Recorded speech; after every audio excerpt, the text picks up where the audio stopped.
akan digunakan sebagai dasar untuk pengambilan keputusan oleh perusahaan pada saat perusahaan melakukan investasi ya. Nah, perusahaan kan melakukan investasi dengan berbagai macam sumber dana ya. Ada modal pinjaman, ada modal sendiri. Modal sendiri juga ada modal saham biasa, ada modal saham preferen, ada modal laba ditahan ya. Nah, itu masing-masing bisa dihitung biaya modalnya. Nah, kalau perusahaan menggunakan kombinasi dari beberapa sumber modal, maka perusahaan harus mencari sumber modal, mencari biaya modal untuk keseluruhan dana yang digunakan dengan cara menghitung biaya rata-rata tertimbangnya. Kemarin sudah ya, bahkan tugasnya juga saya sudah melihat sebagian. Nah, hari ini topik kita terkait dengan struktur modal ya, struktur modal. Hmm.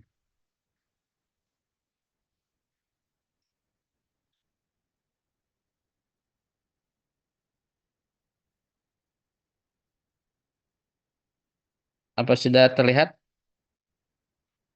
Sudah, Sudah, Pak. Pak.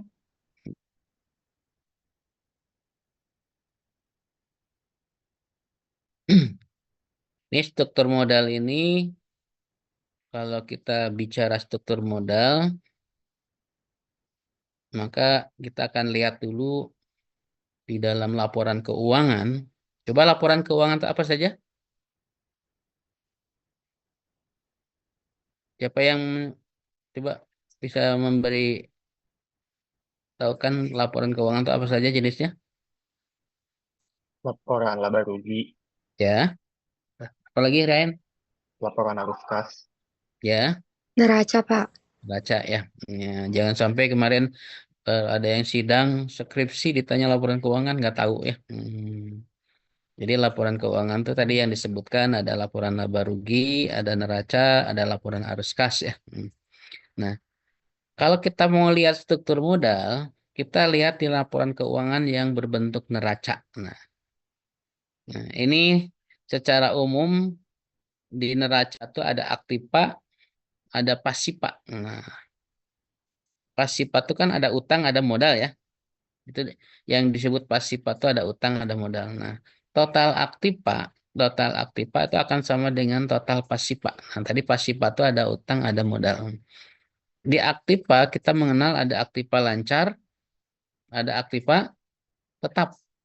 Aktiva lancar seperti ada kas, ada surat berharga, ada piutang, ada persediaan, itu adalah komponen aktiva lancar. Aktiva tetap tuh ada peralatan, ada bangunan, ada mesin, kendaraan, tanah itu adalah aktiva tetap. Utang lancar, ada utang dagang, ada utang pajak, utang gaji. Nah, itu contoh utang lancar. Jadi utang yang masa jatuh temponya tidak lebih dari 1 tahun. Utang jangka panjang ada utang bank, ada obligasi. Nah, ini ada utang jangka panjang ya. Di modal sendiri ada saham biasa, ada saham istimewa, ada laba ditahan, mungkin ada agio ya, ada agio. Itu komponen modal sendiri. Nah, jadi kalau kita jumlahkan aktiva lancar dan aktiva tetap itu namanya total aktiva. Utang lancar ditambah utang jangka panjang ditambah modal sendiri itu namanya total pasipa. Jadi total aktiva pasti akan sama dengan total pasipa. Nah, ini komposisi antara aktiva lancar dengan aktiva tetap itu namanya struktur kekayaan.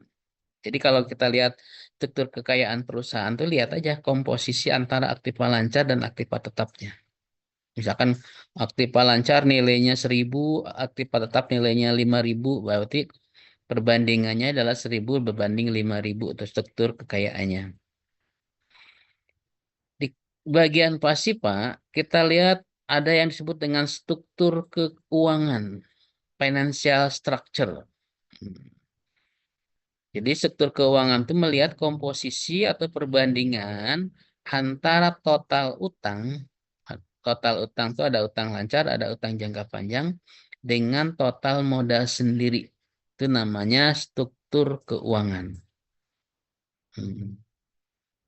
Sedangkan struktur modal itu bagian dari struktur keuangan. Jadi hanya melihat komposisi antara utang jangka panjang dan modal sendiri. Itu namanya struktur modal. Jadi struktur modal itu perbandingan antara utang jangka panjang dengan modal sendiri. Bisa ya bedakan struktur kekayaan, struktur keuangan, dan struktur modal. Bisa dilanjutkan? Hmm. Hmm. Nah, struktur modal itu berkaitan dengan pembelanjaan jangka panjang suatu perusahaan yang diukur dengan perbandingan tadi utang jangka panjang dengan modal sendiri. Itu struktur modal ya. Struktur modal itu merupakan keragaman penggunaan berbagai macam sumber dana yang terdiri dari ini modal saham biasa, saham preferen, ini ada modal sendiri. Laba ditahan itu adalah modal sendiri dan obligasi. Obligasi itu adalah utang ya. Jadi keragaman dari sumber dana, ada utang, ada modal sendiri. Jadi ada dua komponen sebenarnya. Modal sendirinya ada saham biasa, saham preferen, ada laba ditahan.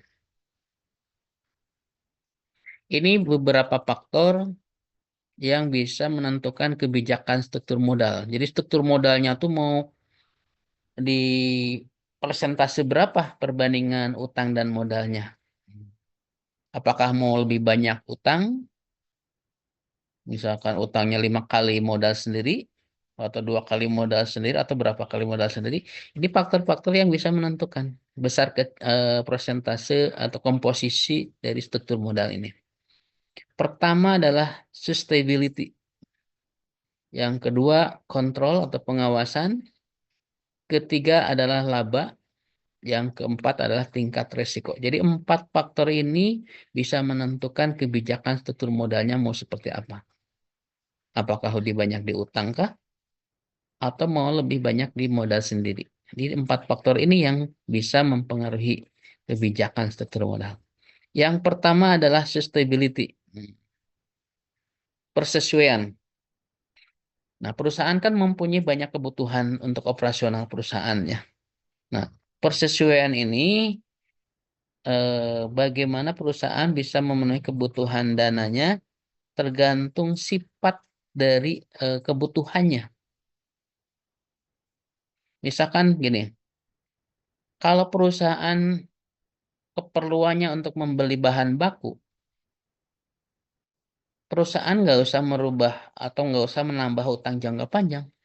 Tidak perlu mencari pendanaan yang sifatnya jangka panjang, utang jangka panjang. Ataupun menerbitkan mau apa saham karena kebutuhan untuk beli bahan baku. Jadi bahan baku itu bisa dipenuhi dari utang jangka pendek. Jadi sustainability artinya persesuaian. Jadi harus sesuai. Jadi kebutuhan untuk sifatnya yang jangka pendek harus dipenuhi dari utang jangka pendek. Kecuali perusahaan memang membutuhkan untuk investasi, mau beli kendaraan, mau beli peralatan. Nah, itu tidak bisa dipenuhi dari kebutuhan utang yang sifatnya jangka pendek. Berarti harus melalui utang jangka panjang atau melalui modal sendiri menerbitkan saham baru atau apa. Jadi harus sesuai dengan peruntukannya. Yang kedua, kontrol pengawasan. Nah, pengawasan itu terkait dengan pemegang saham.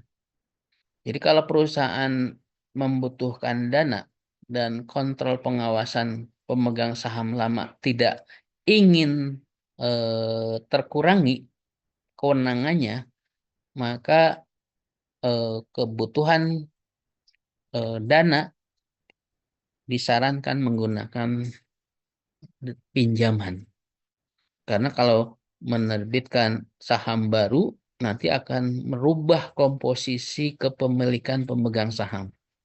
Jadi kalau perusahaan butuh dana dalam jumlah besar, jika ingin kontrol pengawasannya tidak berkurang dari para pemilik lama, maka saran dari para pemilik saham adalah dengan cara berhutang.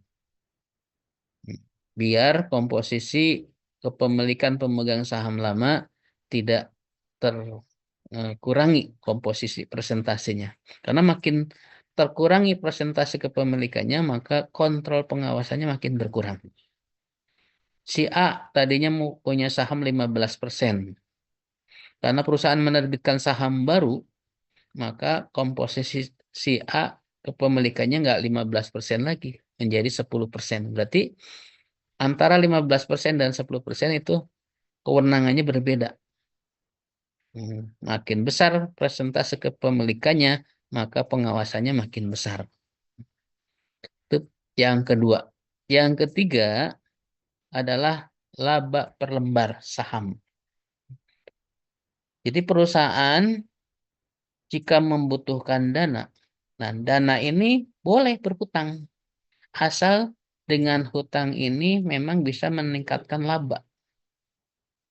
Dari utang kan akan timbul yang namanya beban bunga. Nah, dengan cara berutang, apabila perusahaan melakukan pencarian dana dengan berhutang, nah dengan cara berhutang perusahaan beroperasi dan sanggup memenuhi kewajiban tetapnya membayar bunga, maka itu hutang menjadi hal yang disarankan. Tapi sebaliknya, kalau ternyata perusahaan tidak sanggup memenuhi kewajiban beban tetapnya, maka sebaiknya perusahaan menggunakan sumber dana modal sendiri. Jadi yang ketiga, faktor yang ketiga itu adalah laba per lembar saham. Yang keempat, risiko. Faktor risiko. Nah, utang itu adalah risiko. Kenapa utang disebut risiko? Karena pada saat perusahaan tidak bisa menghasilkan keuntungan, yang namanya hutang itu tetap wajib harus dibayar dalam kondisi perusahaan pun tidak menghasilkan keuntungan. Jadi kalau makin besar hutangnya, maka tingkat resikonya makin tinggi. Jadi antara resiko dan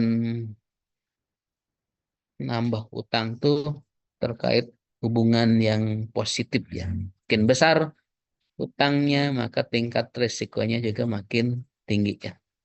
Ada 4 faktor yang bisa mempengaruhi besar kecilnya kebijakan struktur modal di sebuah perusahaan ya. Nah, berikutnya kita akan lihat teori tentang struktur modal. Tadi struktur modal kita pahami sebagai komposisi atau perbandingan antara hutang dan hutang jangka panjang ya khususnya dengan modal sendiri. Nah, di dalam teori struktur modal tuh ada salah satu teori menjelaskan bahwa setiap terjadi perubahan pada struktur modal itu bisa meningkatkan nilai perusahaan. Jadi nilai perusahaan itu bisa diukur dari harga saham. Jadi kalau ada perubahan di dalam struktur modal, apakah utangnya naik atau utangnya turun, itu bisa meningkatkan nilai perusahaan. Nah, nilai perusahaan tadi dilihatnya dari harga sahamnya. Jadi kalau ada perusahaan punya saham yang beredar 1 juta lembar, nilai 1 lembarnya 1.000, maka nilai perusahaannya bisa dikalikan. Jumlah saham yang beredar dikalikan harga sahamnya. Itu adalah nilai perusahaan. Berapa komposisi struktur modal yang ideal sehingga bisa meningkatkan nilai perusahaan yang optimal. Nah, makanya di sini ya kita mengenal ada struktur modal optimal. Nah, struktur modal optimal itu bisa terjadi pada saat nilai perusahaannya maksimal, biaya modalnya minimal. Itu struktur modal optimal. Jadi, apakah 50% utang, 50% modal sendiri, atau 60% utang, 40%-nya modal sendiri, atau 90%-nya utang, 10%-nya modal sendiri. Nah, itu struktur modal optimal tuh kapan terjadinya itu tergantung masing-masing perusahaan, kemudian jenis perusahaannya, dan kondisi perekonomiannya. Jadi dengan kondisi perekonomian seperti sekarang nih, ini jenis usahanya misalkan perbankan, maka struktur modal optimalnya terjadi pada saat komposisi antara utang dan modalnya berapa. Nah, itu bisa kita cari, bisa kita jadikan sebagai model ya.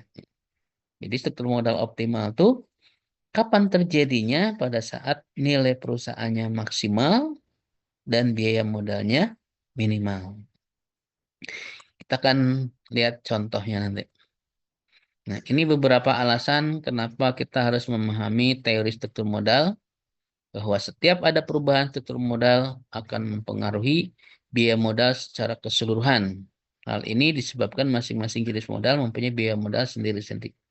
Jadi kalau kita merubah struktur modal diperbanyak dari utang, otomatis nanti biaya modal keseluruhannya juga berubah. Karena nanti kan kita kemarin sudah latihan menghitung biaya modal rata-rata tertimbang, yaitu bobot dari utang dikalikan biaya modal utang, ditambah bobot dari saham biasa, misalkan dikalikan dengan biaya modal saham biasa. Kalau ada 2 seperti itu. Kalau ada 3, ada 4, terus saja. Jadi total bobot harus 100% kemarin gitu ya. Jadi kalau ada salah satu perubahan di masing-masing komponennya, apakah di utangnya atau di modal sendirinya, akan mempengaruhi keseluruhan biaya modalnya. Alasan yang kedua, besarnya biaya modal keseluruhan akan digunakan sebagai cut-off rate. Kemarin waktu sebelum UTS mungkin pernah belajar capital budgeting. Nah, di situ ditetapkan diskon faktornya berapa. Nah, itu adalah diskon faktor itu adalah yang kita pelajari minggu lalu, yaitu sebagai biaya modalnya. Itu digunakan sebagai cut-off rate dalam pengambilan keputusan investasi. Nah, di pengambilan keputusan investasi ini, dengan biaya modal sekian, apabila net present value-nya positif, maka visible proyeknya. Apabila negatif, net present value-nya, maka tidak visible. Nah, seperti itu. Yang ketiga, alasan ketiga tuh penggunaan dari masing-masing jenis modal mempunyai pengaruh berbeda terhadap laba yang diperoleh perusahaan. Jadi pasti ya, perusahaan yang menggunakan murni 100% modal sendiri akan berbeda dengan perusahaan yang menggunakan sebagiannya dari modal pinjaman. Apakah yang lebih baik yang modal sendiri? Ya, tadi tergantung situasi dan kondisinya. Bisa saja pada saat kondisi tertentu yang terbaik adalah perusahaan yang murni menggunakan modal sendiri. Tapi pada saat situasi yang lain, karena modal sendiri juga terbatas, maka perusahaan bisa saja menggunakan modal pinjaman, ya, tapi dengan syarat modal pinjaman tadi, perusahaan bisa menutupi biaya tetapnya dan bisa menambah labanya. Itu adalah alasan-alasan kenapa kita harus memahami teori struktur modal. Ini asumsinya, saya lewat aja.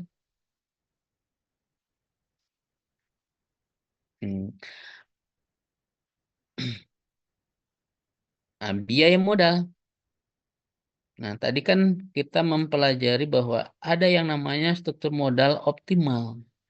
Struktur modal optimal itu terjadi tadi pada saat biaya nilai perusahaannya maksimal, biaya modalnya minimal tadi kan gitu. Jadi struktur modal optimal itu terjadi pada saat nilai perusahaannya maksimal, biaya modalnya minimal. Nah, kita akan coba menghitung biaya modal. Biaya modal ada modal pinjaman, ada biaya modal sendiri, ada biaya modal keseluruhan.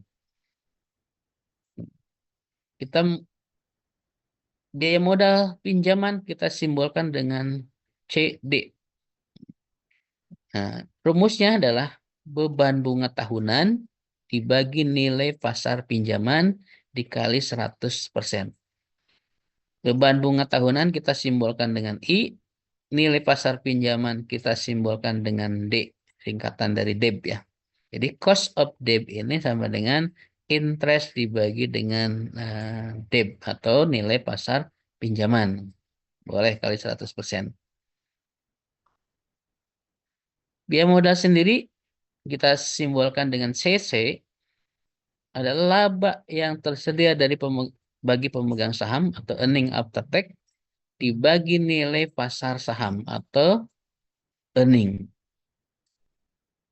Kalau tadi CD sama dengan I per D, kalau CC sama dengan EAT per E. Gampang kan rumusnya juga ini. Nah, biaya modal keseluruhan ini kita simbolkan dengan CO, itu adalah laba operasi dibagi nilai perusahaan. Jadi nilai perusahaan itu adalah D ditambah E. D itu tadi nilai pasar pinjaman. Mana tadi?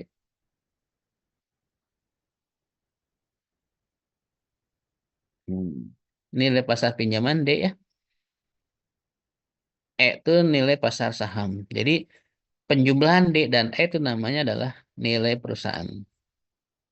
Jadi D ditambah E itu nilai perusahaan.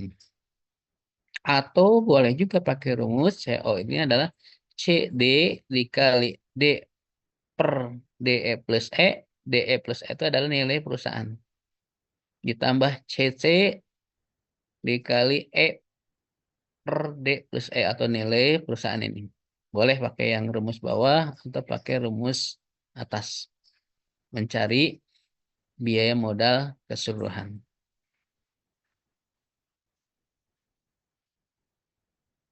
Tadi, kenapa kita harus menghitung biaya modal perusahaan? Karena tadi untuk mencari struktur modal yang optimal. Tadi struktur modal optimal itu terjadi pada saat nilai perusahaannya maksimal, biaya modalnya minimal. Nah, untuk melihat nilai perusahaan dalam hubungannya dengan struktur modal, ini memang ada beberapa pendekatannya.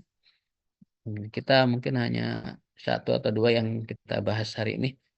Ada pendekatan tradisional, ada pendekatan Modigliani dan Miller, ada pendekatan net income, ada pendekatan net operating income. Kita ambil satu atau dua pendekatan saja.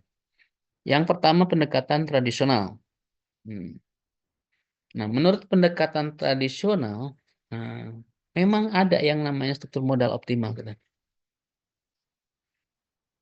Jadi berdasarkan pendekatan ini, struktur modal optimal itu bisa terjadi. Kapan? Nah, kapannya itu yang harus kita cari. Jadi dengan kata lain, struktur modal mempunyai pengaruh terhadap nilai perusahaan. Jadi kita bisa merubah struktur modal apakah diperbanyak utang atau sebaliknya utangnya diperkecil, itu akan berdampak pada nilai perusahaan. Jadi struktur modal bisa dirubah-rubah agar bisa diperoleh nilai perusahaan yang optimal. Kapan optimalnya? Yaitu pada saat nilai perusahaannya paling tinggi, biaya modalnya paling rendah. Itu jadi struktur modal optimal itu terjadi pada saat nilai perusahaannya paling maksimal, biaya modalnya paling minimal. Contoh, kita lihat sebuah perusahaan namanya PT Jaya. Dia beroperasinya menggunakan murni modal sendiri dan memperoleh laba operasi 25 juta per tahun. Return diharapkan dari pemilik adalah 20%. Kan walaupun pakai modal sendiri, dia akan mengharapkan tingkat keuntungannya 20% per tahun.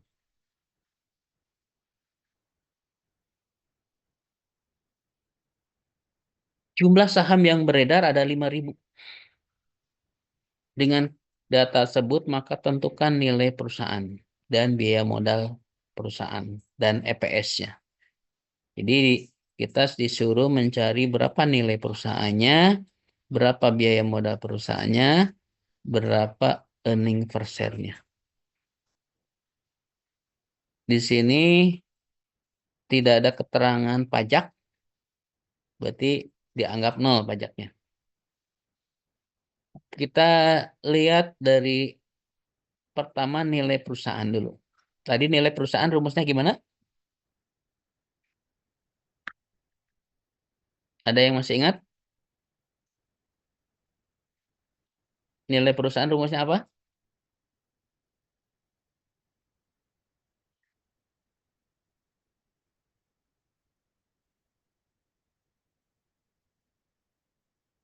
D plus E, Pak.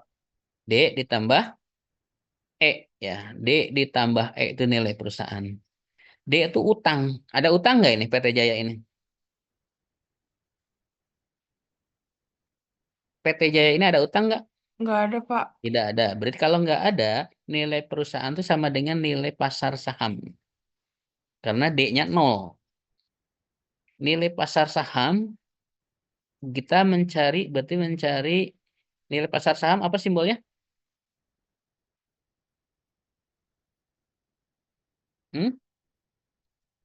Apa tadi simbolnya nilai pasar saham?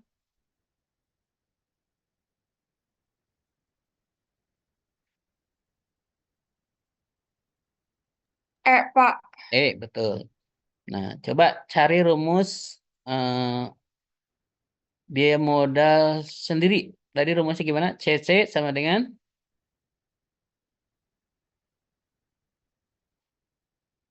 Earning after tax dibagi Pak. ya earning after tax dibagi E. Nah, kita akan mencari E. Nah, dari rumus E ini berarti E sama dengan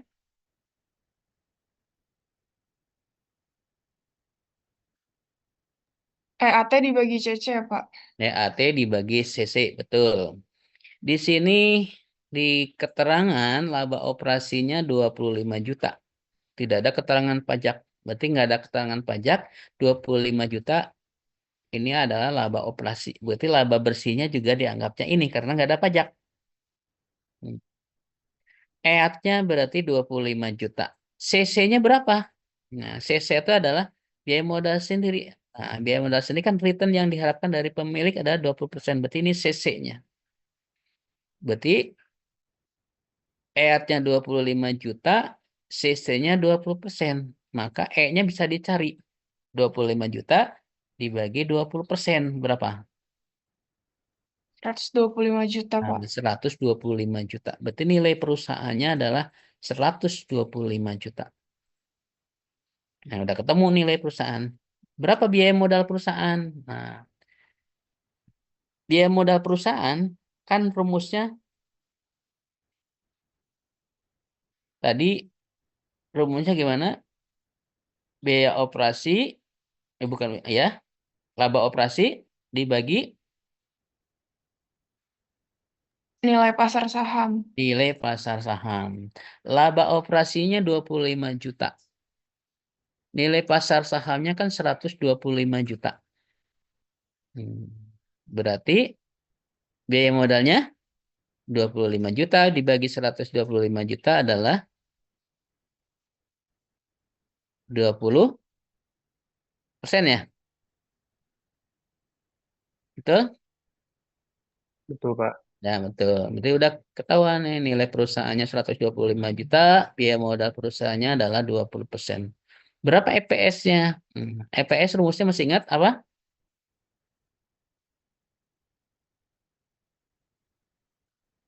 EPS itu rumusnya adalah earning after tax dibagi jumlah saham yang beredar. Berapa earning after tax-nya? Nah, laba operasinya kan 25 juta. Di sini nggak ada keterangan pajak, nggak ada keterangan bunga apa. Berarti earning after tax-nya juga 25 juta. Karena pajaknya dianggap nol, bunganya juga nggak ada nol. Berarti 25 juta dikurangi nol, ya tetap 25 juta. Berarti earning after tax-nya 25 juta. Berapa jumlah saham beredarnya? 5.000 lembar. Berarti EPS-nya adalah 25 juta dibagi 5.000. Berapa hasilnya? 5.000, Pak. 5.000. Berarti EPS-nya 5.000. Ada yang mau ditanyakan cara ngitungnya? Bisa semuanya?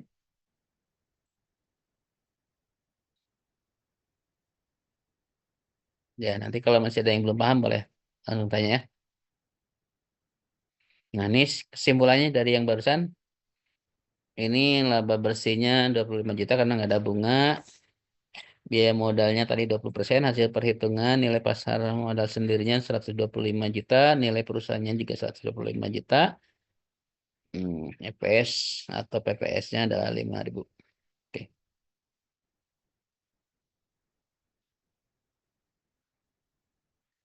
Nah, sekarang contoh dua ini. Tadi kan perusahaan ini murni menggunakan modal sendiri 100%. Nah, sekarang perusahaan akan mengganti sebagian modalnya dengan hutang.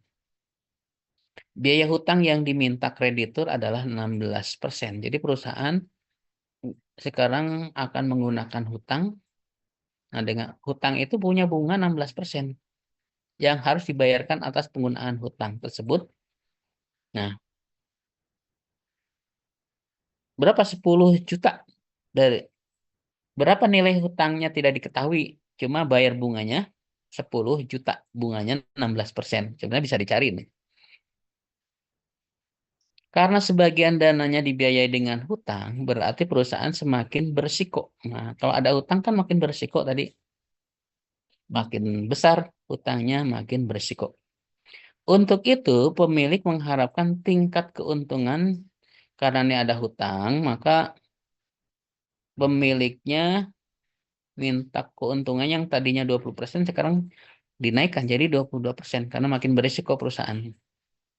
Tentukan nilai perusahaan dan biaya modal perusahaan. Kita akan hitung nilai perusahaan. Tadi nilai perusahaan itu adalah D ditambah E ya. D ditambah E. D itu nilai pasar hutang, E itu nilai pasar saham. Kita cari D-nya. D-nya itu adalah dari rumus cost of debt dibagi apa tadi? Masih ingat? Cost of debt sama dengan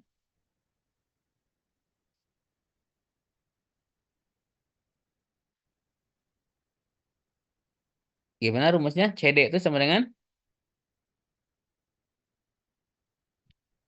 ya Wah, dibagi nilai pasar utang, Pak. bunga dibagi nilai pasar utang ya atau I dibagi D kan? Hmm. Bunga bunganya udah ada nih 10 juta. Nilai pasar hutangnya D. Kita cari D-nya. CC-nya sudah ada 16%. Bukan CC, CD-nya. Berarti D-nya bisa dicari. Gimana nyarinya?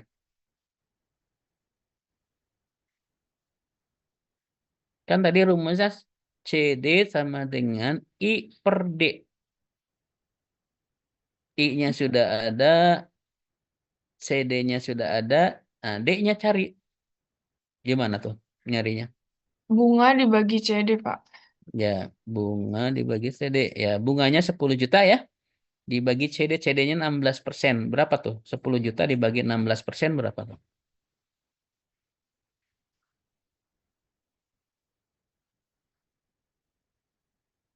Kayak kalkulator aja, sob. Dia HP ada 62,5 juta, Pak. 62 juta 500 ribu lah dibulatkan ya. Oke. Itu nilai pasar hutangnya. Kan kita mau nyari nilai perusahaan. Nilai perusahaan itu nilai pasar utang ditambah nilai pasar saham. Kita nyari E-nya sekarang. E-nya tuh gimana nyari E?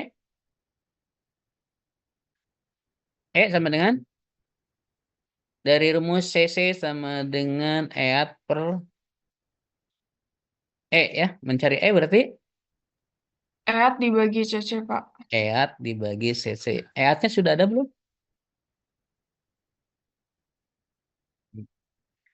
Tadi perusahaan kan ada keterangan laba operasinya 25 juta kan? Laba operasinya 25 juta, tapi perusahaan menggunakan pinjaman yang bunganya 10 juta. Berarti laba operasinya dikurangi dulu oleh bunga. Berapa bunganya? Berapa juta bunganya?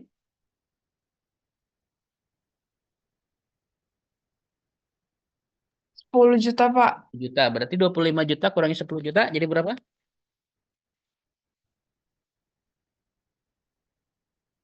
Tinggal berapa?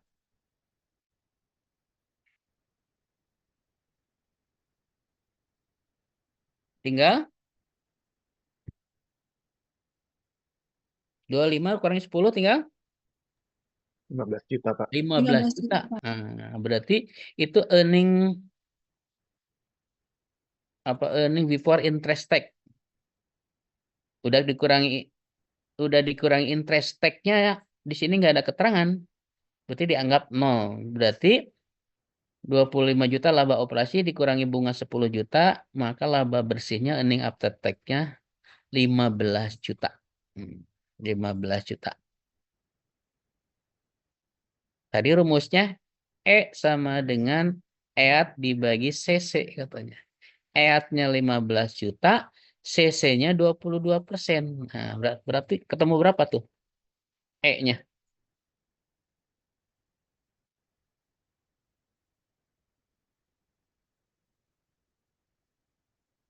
Bagi pakai kalkulator.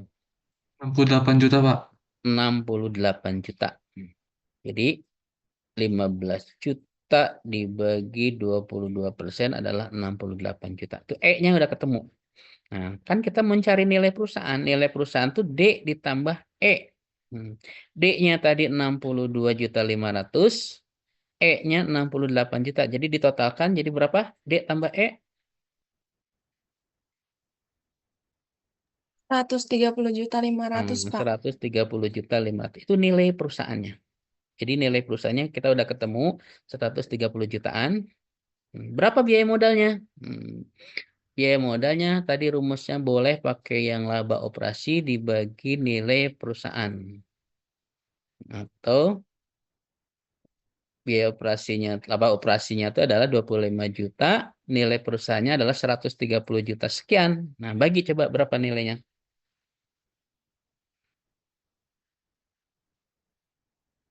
Di laba operasinya 25 juta, nilai perusahaannya tadi 130 sekian.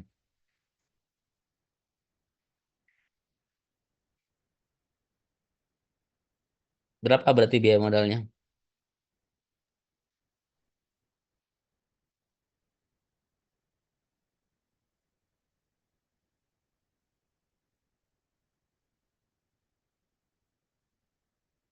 Ketemu berapa?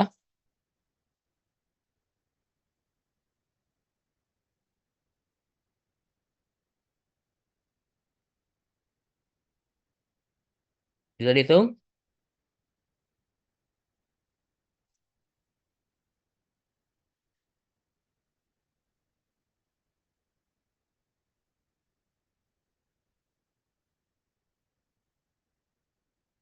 Berapa biaya modalnya? Tadi rumus biaya modal kan laba operasi dibagi nilai perusahaan. Laba operasinya kan tadi 25 juta. Nilai perusahaannya kan 130 juta sekian. Jadi berapa ketemunya? 0,191, Pak. 0,191. Berarti kalau dipresentasikan berarti 19,1% ya. Oke. Ini rangkumannya ini. Jadi biaya modal perusahaannya 19,1% ya.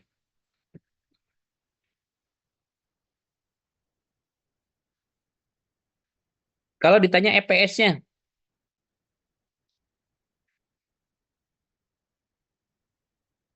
berapa EPS-nya? Tadi rumus EPS apa? EAT dibagi jumlah saham Ya, beredar. EAT tadi berapa EAT-nya?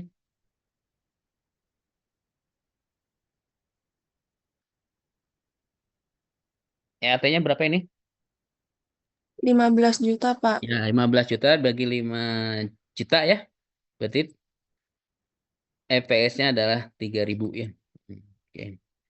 Oke, sampai sini ada yang mau ditanyakan?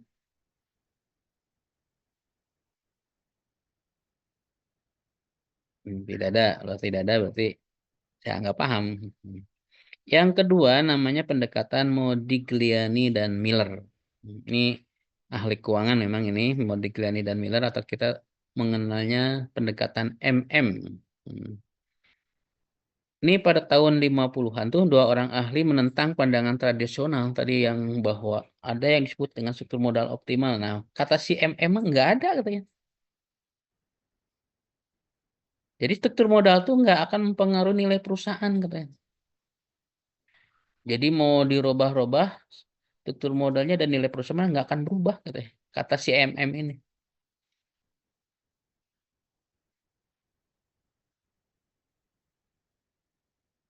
Mereka sampai pada kesimpulan bahwa nilai perusahaan dengan hutang lebih tinggi dibandingkan dengan nilai perusahaan tanpa hutang.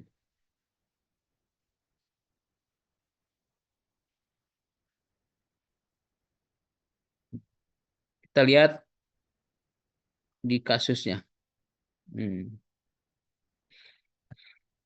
Nah, menurut pendekatan tradisional, tadi struktur modal optimal tuh ada, katanya.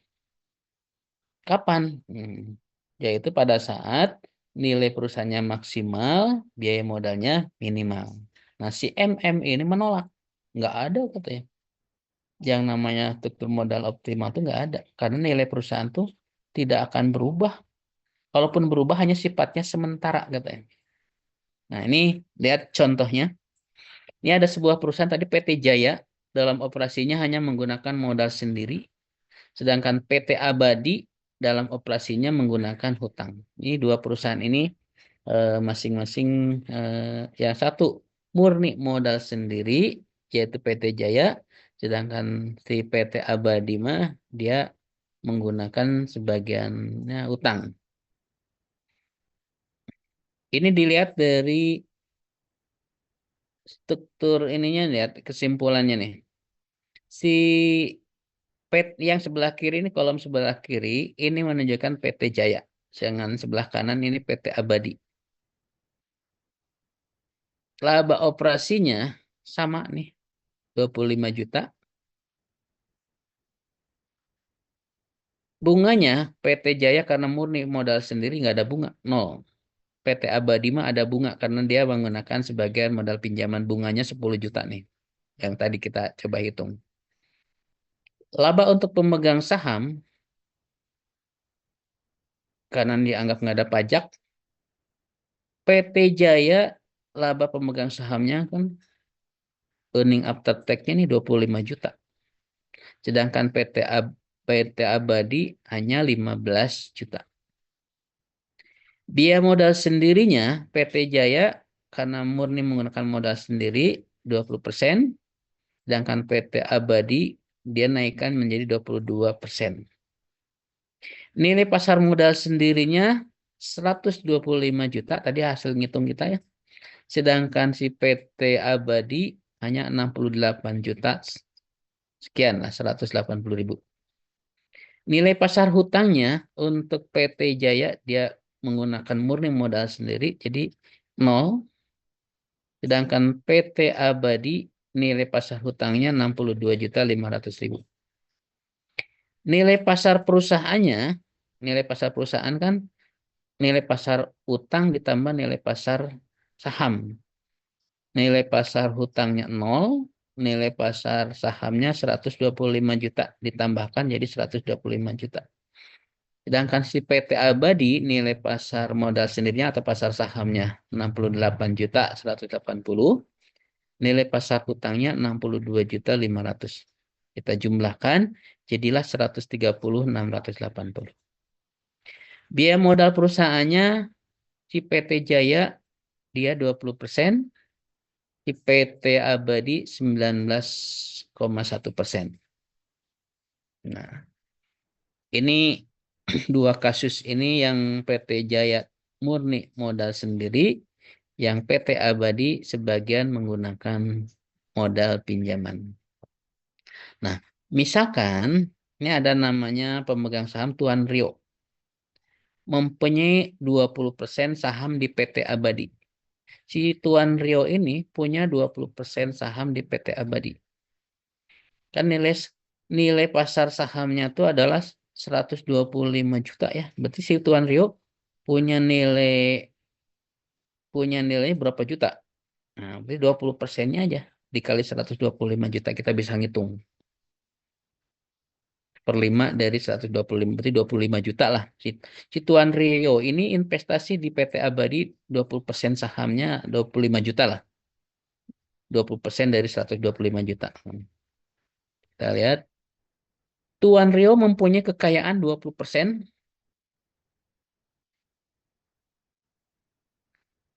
20% kalau di PT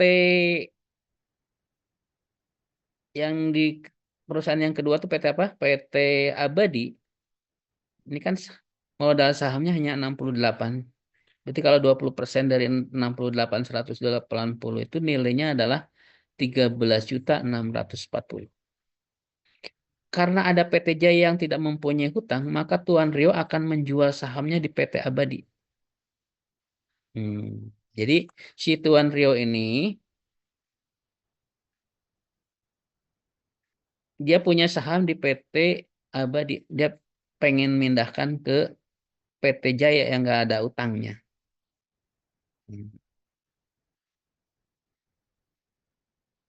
Jadi karena ada PT Jaya yang tidak mempunyai hutang, maka Tuan Rio akan menjual sahamnya di PT Abadi untuk dibelikan saham di PT Jaya.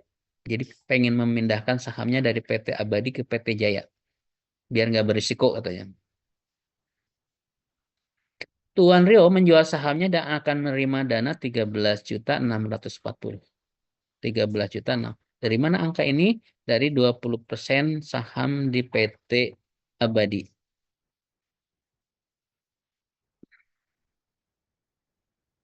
Nah, si Tuan Rio ini pinjam uang sebesar 12.500 dengan bunga sama dengan 16%.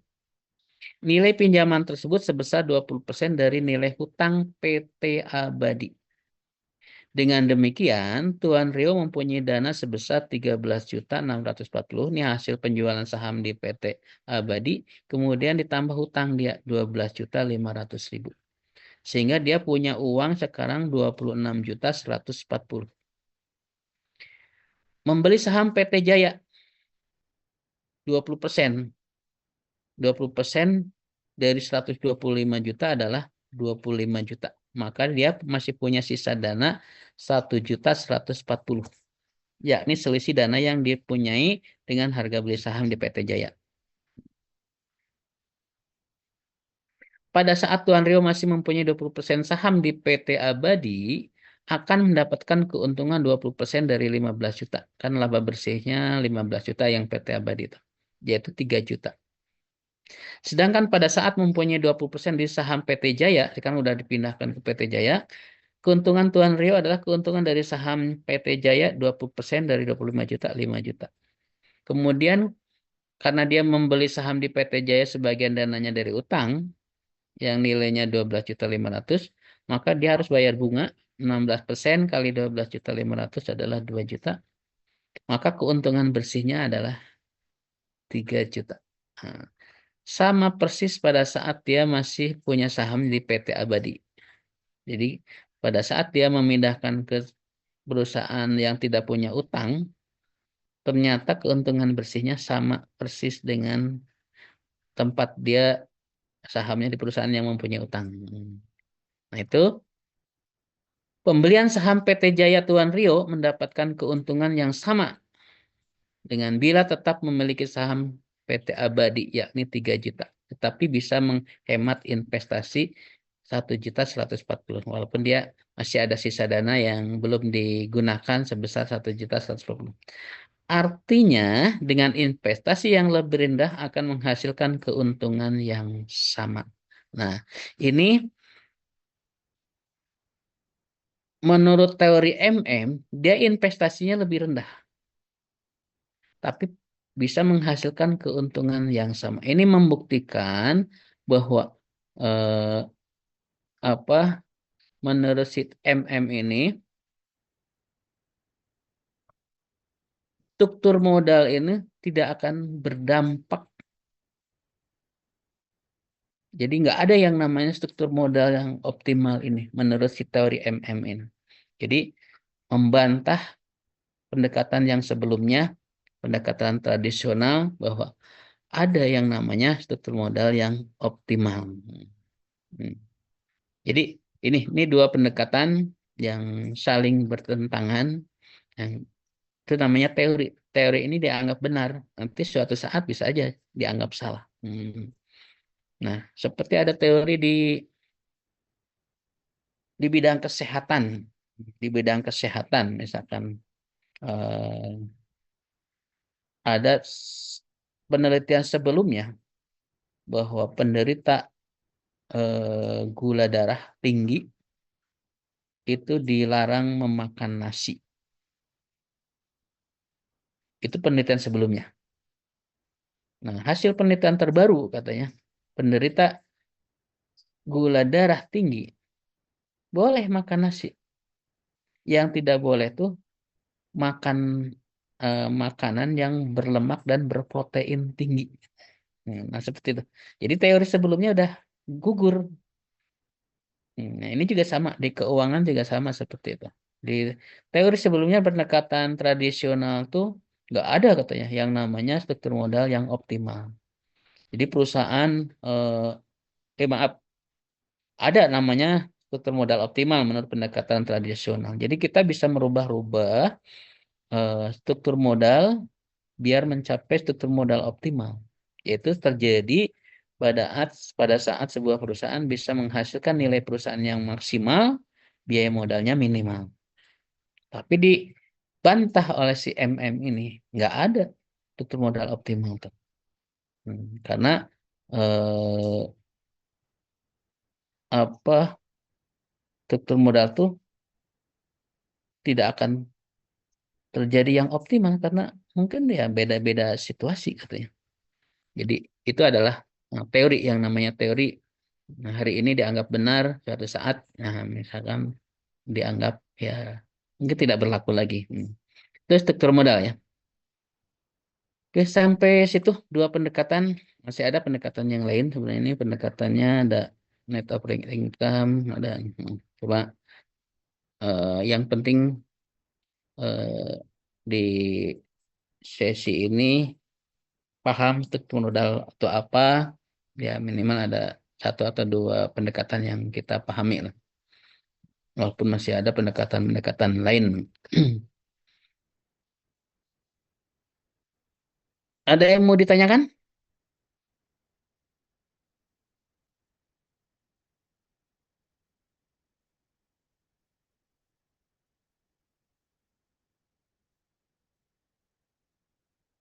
Nih, Ning teh, Ning bingung, Ning paham, Ning apa nih bingung saya.